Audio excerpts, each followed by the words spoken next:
Boma minimum wage malipiro osikitsitsa ndi 40,000 kwacha. Tsono mafumu amalandira 2,500. Funso lake nali 37,500 amadya ndani? Amadya ndani? Nanga si malipiro osikitsitsa ndi 40,000 nde 37,500 imapita mtumba mwandani?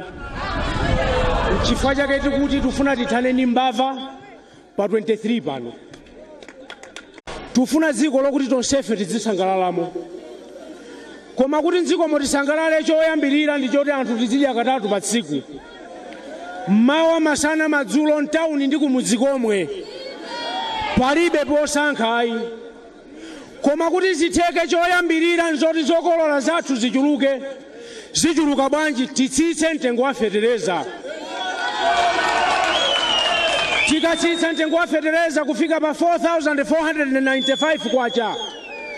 Ndiye kuti tikolola zambiri kumundako, zina tisunga, zina tsopano tione nsika. Tikupitiriza kubwerenza malonjezo amene tinanena kuti achinyamata tilembane ntchito zosachepera 1 million. Kodi tikamanena amatsutsa. Kutsutsako nchifukwa timatero chichewa chake kuti amatsutsa chifukwa ali nkuchikamwa timatero.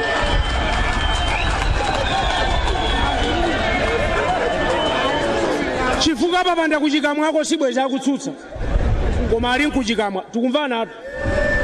Ndiye tikati tilemba anthu ntchito 1 million amatsutsa koma dzana lomweli anthu amafuna kuphana pa mphatepo.